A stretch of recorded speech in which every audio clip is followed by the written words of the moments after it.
Welcome back, it's me, Lou. I'm here for another action figure unboxing and review, and today we are visiting the DC Multiverse from McFarlane Toys as we take a look at Batman, but more specifically, Batman from the Three Jokers. Okay, so if you're a comic book fan, Batman Three Jokers, it was a miniseries written by Jeff Johns and illustrated by Jason Fabok and Brad Anderson. It's kind of like the pseudo sequel to Batman The Killing Joke and Batman A Death in the Family. The story is more so about the Red Hood, Jason Todd, and his relationship with like Barbara Gordon, Batman, and more importantly, the importance of the Joker in the lives of Batman and Jason Todd. It's a interesting read. I wasn't too fond of it, yet I didn't hate it either. But one cool thing we did get out of it was a bunch of action figures. And today we're going to take a look at the Batman from Three Jokers. Alright, so the box is the usual McFarlane fare. Here's Batman. Here's his grapple gun, and behind him he comes with a trading card and a fig stand in the back.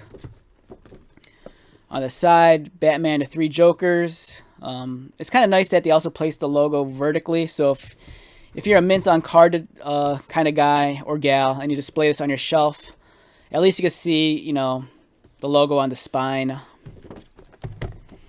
On the back, some nice fig photography. We have Batman, Bat Signal. Other figures in this wave include Dr. Fate, the Sean Gordon Murphy Bat Cycle, Etrigan the Demon, King Shazam, and then we also have another Batman. Alright, so let's get this started. I'm pretty excited about this figure. I'm very particular about my Batman costume designs. There's so many Batman figures in the McFarlane line that I've passed up on. Yet there's also a whole bunch that I've purchased. This is a figure that when I saw the initial promotional photos, it was kind of on my radar. Let me try to get this out without wrecking the box.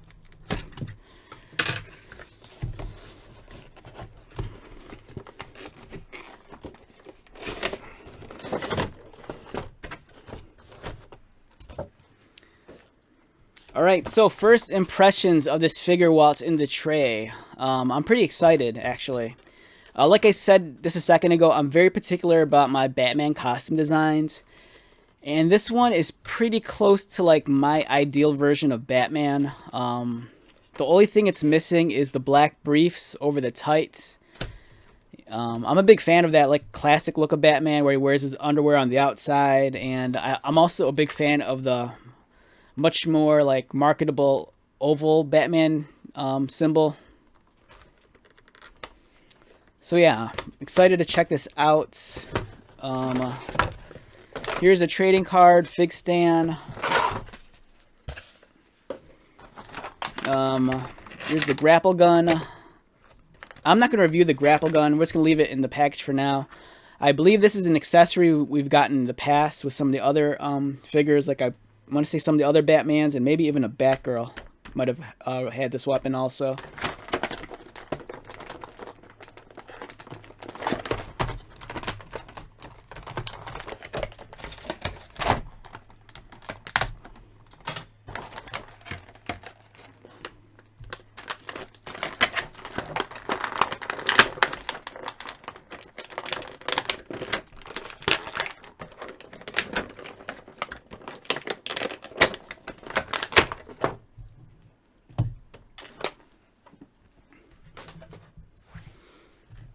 Alright, let's get Batman in a neutral position. Alright, the one thing I did notice when I took this guy out of the box is that I love the material that they're using for the cape. It's not too thick, it's not too thin, it's just right, and it's also very flexible.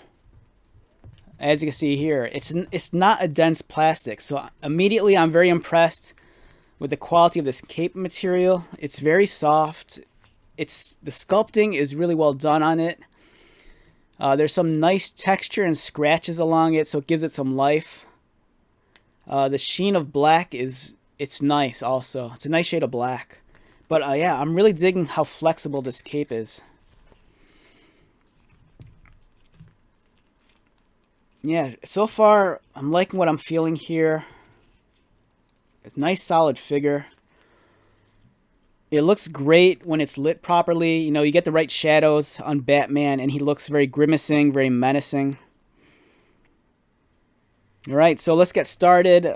First off, let's talk about the sculpting. The sculpting is nice. If you look at his cowl, there's a nice texture on here. It looks like there's like subtle like cracks and wrinkles. It really brings this figure to life. It makes it seem like this is a guy that's been around for a while. It's like it conveys a sense of like a harsh, grizzled look for Batman, but this being able to apply that to his cowl. You know, it's so easy to make a character look worn and grizzled by like giving him stubble on his chin, or like, you know, like shading his face just right. But the fact that they're giving that kind of like wariness and worn texture to his cowl to like to make the character look a little bit more aged and worn down, I think that's great. So you can see there's some nice texture on the cowl. It looks cool, and it's cool that the texture carries over onto his cape also. So you're not getting a completely smooth like texture. You know, this cape has a sense of like being aged and worn down. Like you really get the sense that this is a crime fighter who's been on the streets for a while.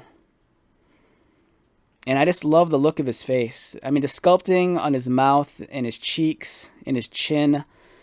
Like I said, you catch this in the right shade of light, and it just brings, you know, so much of this character and personality to life.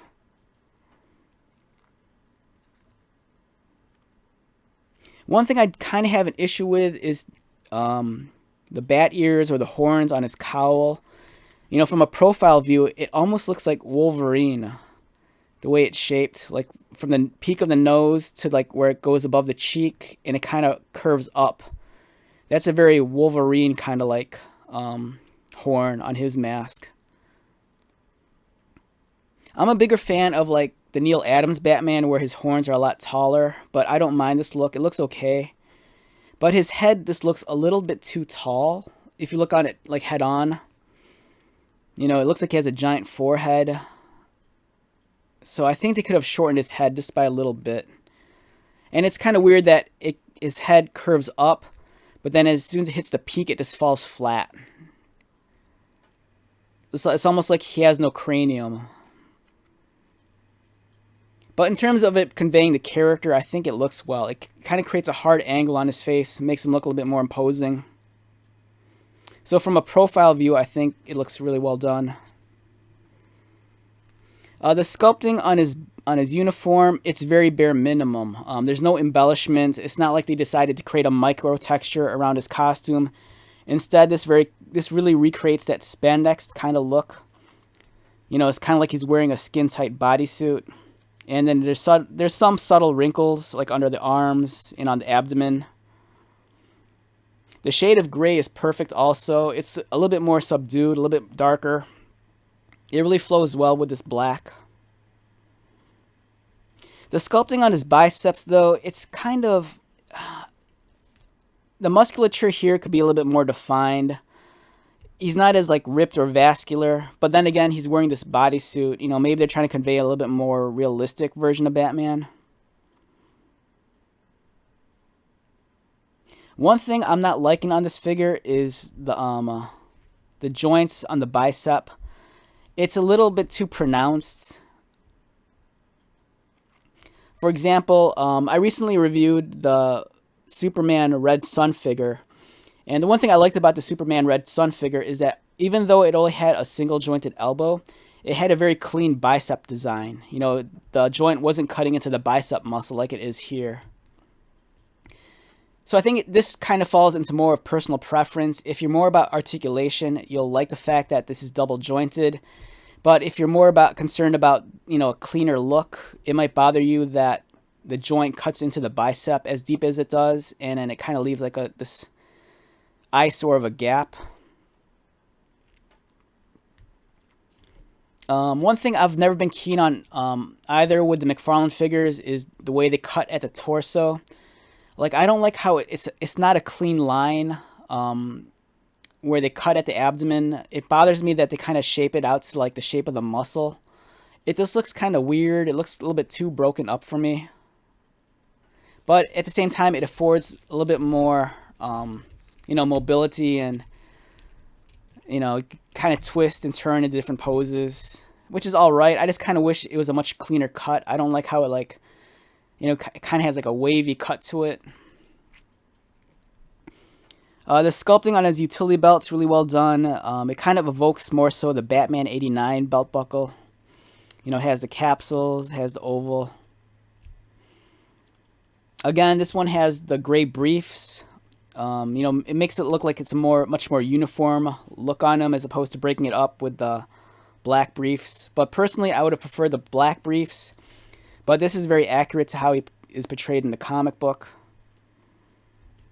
Again, much like the arms and the biceps, the sculpting on the legs, it's very bare minimum. There's not a whole lot of musculature shaped onto him or sculpted onto his legs. It's more about conveying the silhouette. Likewise, very bare knees. But then once we get to the boots, really well sculpted. There's a nice texture on the boots. Some clean angles. I like how it's armored above the ankle. He has some thick soles. Yeah, he's really well protected at the feet. On terms of his gauntlet, he has the 3 spikes or fins. He has knuckle guards. He has 1 fist, 1 open hand or C grip. All right, so this is me being a little bit nitpicky. I'm not sure if my camera will capture this, but the bat emblem, it's a little off. It's not perfectly symmetrical. It looks like one wing dips down further than the other. Another side of the wing looks thicker. The paint application's okay. It's not as perfect as I'd like. But the one thing that I do appreciate about it is that it's a relief. So it's actually, you can actually feel it sculpted onto his chest. It's not simply painted on. Yeah, really great Batman figure. I'm really digging this. This is a very simplified version of Batman. It's not like it's overdone. It's not like it's over detailed. It's very true to how he looks in the comic book. I've seen with like some of the other McFarlane figures, they'll take characters that are based off the comic book versions and they'll embellish the designs by, coloring, changing some of the colors or adding textures when there's no textures, adding pieces of body armor when there's no pieces of body armor. But this one looks very true to form to how he appeared in the comic book. Yeah, so this, for me, it's a really nice Batman figure. It's very simple. In terms of the articulation, his head looks down about this much. His horns are really pointy, too. I just kind of poked my finger, and these are pretty sharp. He could look up about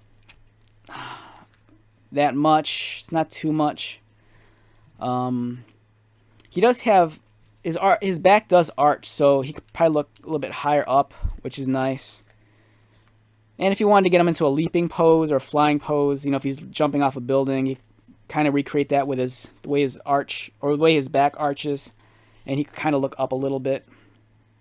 Again, these are pretty pointy, so just be careful. Every time I handle his head, it like jabs my finger. His head rotates left, rotates right. Arms rotate. They kind of hit the upper part of the cape here, but that's all right. They go out. Bicep swivel. Double jointed elbows, but like I said, it kind of bothers me how it kind of cuts into the bicep like that. He has a cut mid-torso, so he kind of swivel, kind of tilt a little. Waist articulation. He kind of has that diaper that's so common on McFarlane figures, that softer rubbery plastic. His wrists are articulated also, and the nice thing with his wrist too is that it does a better job of hiding that like horrible ball joint. There's a lot of McFarlane figures where at the wrist, it's like a completely like circle ball and it's like totally visible. This one does a better job at hiding it. His knees, double jointed. This one's, for some reason, the top joint here is a little bit loose. Kicks up about this far, kicks out. Almost do the full splits, which is nice. Ankle articulation, toe articulation. Yeah, very solid figure.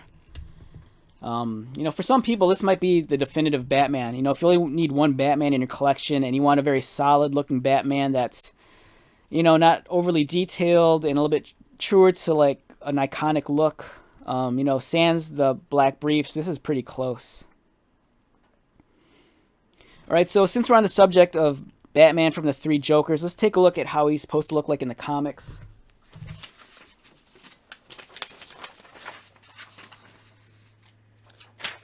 So what we have here, I believe this was one of the earlier concept sketches done by artist Jason Fabok, who did the artwork for Batman 3 Jokers.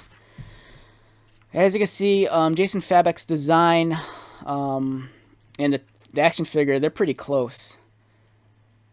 There might be a couple of embellishments on the belt and the belt buckle, but for the most part, this figure really recreates this one pretty closely.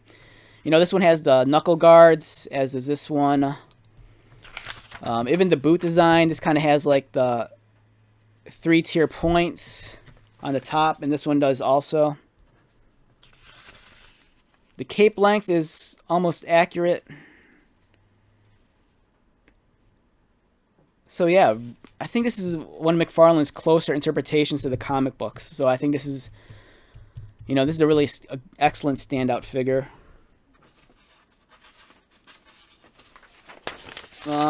Here's an action shot from the comic book. I believe this was from the first issue.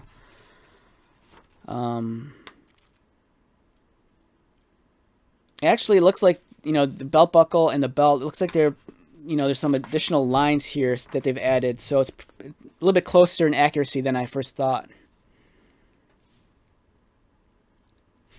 And one thing I do like about this costume a lot, it kind of takes me back many years ago. So, like, I'm not sure if you're like an older comic book reader. When I say older, maybe like flashback maybe 8 or 10 years ago, or if not longer. There was Batman when he was handled by Grant Morrison, and they did Batman Incorporated. So I always kind of felt like the Batman 3 Jokers design kind of like pulled some influence from Batman Incorporated. This was Batman without the briefs on top. It was a much more basic uniform. So there's a lot of similarities between this costume and the 3 Jokers one. And I could be wrong, but I want to say in the recent issues of Batman, they might have gone back to a design that's very similar to this.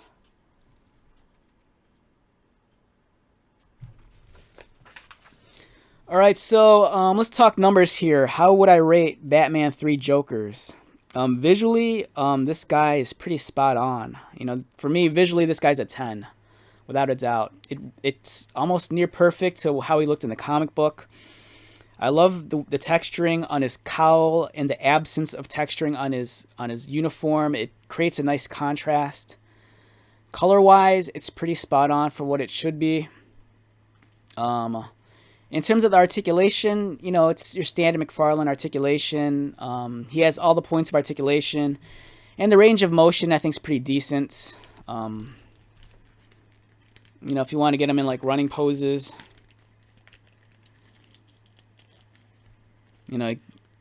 Decent running pose. If you want to pretend he's leaping off a building. Arch his back, arch his head, pull out a knee. So if you're into fig photography, I think this is a great Batman for that. Yeah, very solid Batman figure. Like I said, this is very close to being, for me, like a perfect Batman figure, especially if in your head this is like, your version of like the iconic Batman. If you're more about the much more ovalized bat symbol design, and it's kind of like color scheme, I think this could really work for you. Yeah, so a very solid figure for me. Overall, anywhere between an 8.5 to like a 9. Very solid figure. Very impressed. Very happy to add them to my collection. Alright, so let's wrap this video up. Once again, my name is Lou. If you are new to my channel, welcome. If you are a returning viewer or subscriber, thank you so much for your continued likes, comments, and support. I greatly appreciate it. So, until the next video, take care of yourself, be safe, buy lots of toys, but most importantly, be happy. And I will see you at the next one.